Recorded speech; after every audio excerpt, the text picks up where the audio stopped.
Very good morning friends.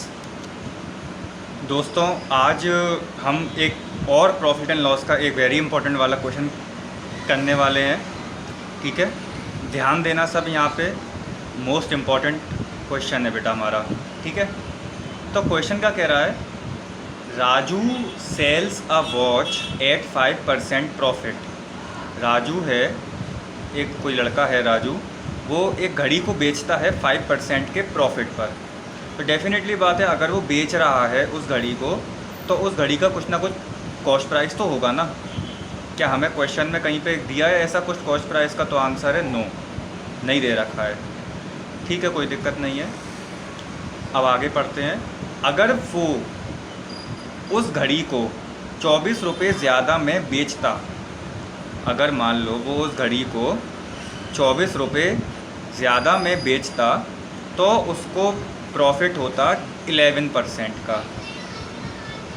So he would have gained 11%। मतलब पहले तो वो 5% प्रॉफिट पर बेच रहा है, तो मतलब कितने रुपए का बेच रहा होगा हमें नहीं मालूम है कितने रुपए का बेच रहा है।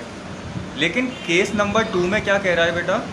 अगर वो 24 रुपये ज़्यादा में बेचता उसी कॉस्ट प्राइस से, सेम कॉस्ट प्राइस से जिसमें वो 5% प्रॉफिट पर बेच रहा है, तो उसी सेम कॉस्ट प्राइस से अगर वो 24 रुपये ज़्यादा में बेचता बेटा, तो उसको 11% का प्रॉफिट होता। बात समझ में आई? तो हमें यहाँ से फाइंड करना है कॉस्ट प्राइस उस वॉच की। तो एक काम करें, मैं मान के चल रहा हूँ, let the cost price of the watch be ₹X। मैंने ₹X मान लिया कॉस्ट प्राइस।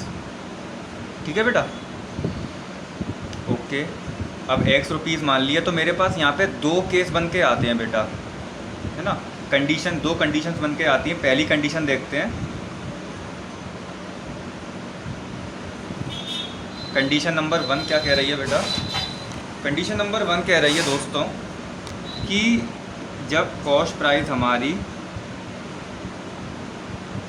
X है, ठीक है, तो प्रॉफिट हमें कितना हो रहा है? प्रॉफिट हो रहा है 5% का। तो सेलिंग प्राइस उस कंडीशन में क्या बनेगी? तो बेटा सेलिंग प्राइस का एक फॉर्मूला होता है 100 plus profit % upon 100 into CP। ठीक, प्रॉफिट % कितना है मुझे? 5 का, तो 100 प्लस 5 अपॉन 100 इंटू CP मैंने क्या मानी है? X।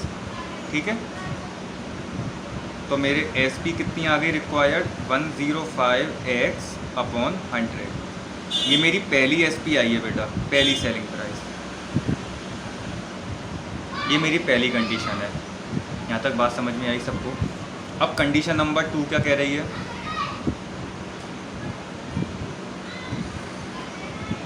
कंडीशन नंबर 2 कह रही है उसी सेम कॉस्ट प्राइस पर, मतलब जिसकी ₹X है, उसी सेम कॉस्ट प्राइस पर अगर हम 24 रुपये ज़्यादा की बेचें घड़ी को, तो हमें फ़ायदा होता है 11% का।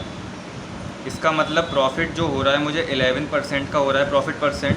तो यहाँ से सेलिंग प्राइस कितनी होगी?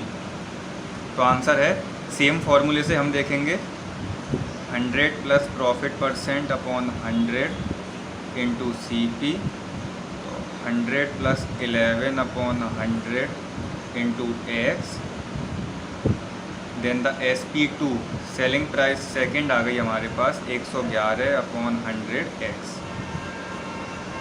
ठीक है बेटा, यहाँ तक बात सबको क्लियर है? अब सुनना ध्यान से क्वेश्चन को, क्या कह रहा है। अब हम फ्रेम कैसे करेंगे? ये आ गई मेरी पहली सेलिंग प्राइस, ठीक है। अब ये कह रहा है कि उसी सेम कॉस्ट प्राइस पर अगर घड़ी को 24 रुपये ज़्यादा में बेचा जाता, है ना, 24 रुपये ज़्यादा में बेचा जाता, है ना, 24 रुपये ज़्यादा में बेचा जाता, तो 11% का प्रॉफिट होता। तो अगर हम क्वेश्चन के अकॉर्डिंग चलें, अकॉर्डिंग टू क्वेश्चन अगर हम चलें, तो पहली जो सेलिंग प्राइस, मतलब जो दूसरी सेलिंग प्राइस होगी, दूसरी सेलिंग प्राइस जो होगी वो पहली के मुकाबले 24 रुपये ज़्यादा की होगी, होगी नहीं होगी? ये सबसे इम्पोर्टेंट हमारा भाग है इस क्वेश्चन का, सबसे इम्पोर्टेंट पार्ट है बेटा ये।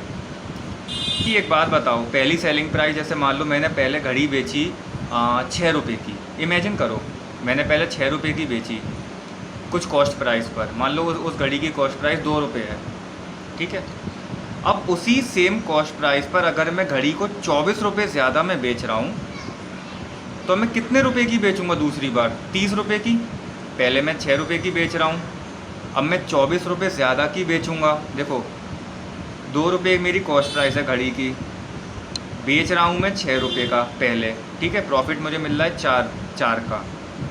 अब सेकेंड टाइम क्या हो रहा है, सेकेंड टाइम मैं सेम कॉस्ट प्राइस पर उस घड़ी को 24 रुपये ज़्यादा मैं बेच रहा हूँ। 24 रुपये ज़्यादा मतलब 30 रुपये में बेच रहा हूँ, ठीक।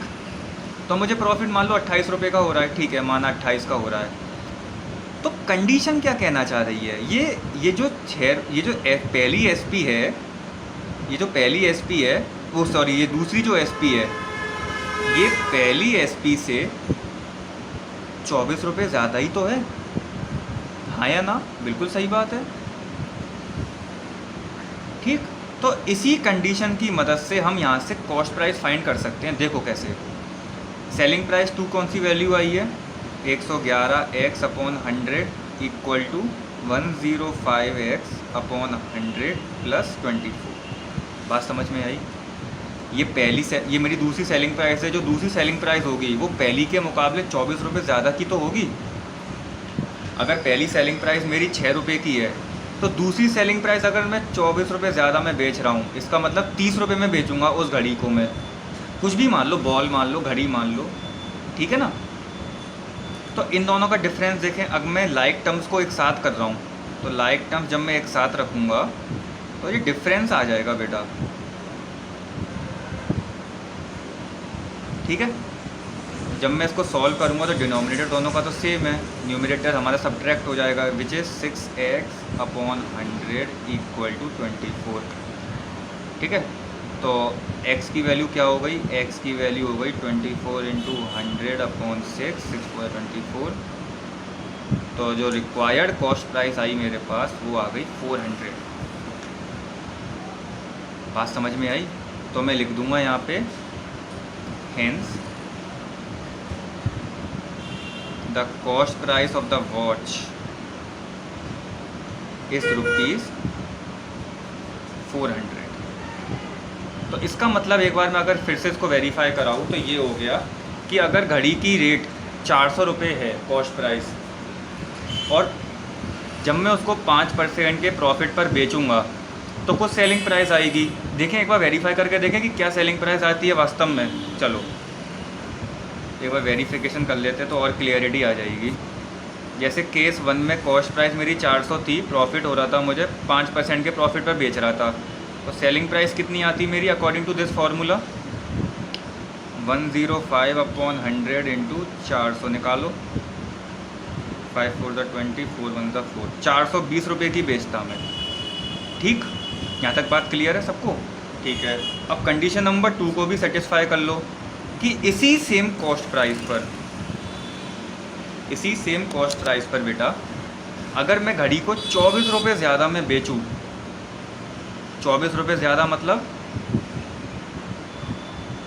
तो मुझे 11% का प्रॉफिट होता है बेटा।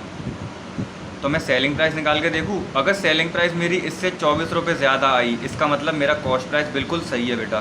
देखो सेम फार्मूला यूज़ करूँगा मैं, तो प्रॉफिट हो जाएगा 111 अपॉन 100 इंटू कॉस्ट प्राइस,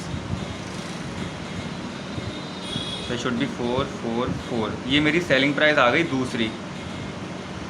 अब चेक करो ज़रा कि दूसरी सेलिंग प्राइस पहली सेलिंग प्राइस से 24 रुपये ज़्यादा है कि नहीं है, चेक कर लो माइनस करके। तो 4, हाँ 24 रुपये ज़्यादा है, बिल्कुल सही है, बिल्कुल सही बात है।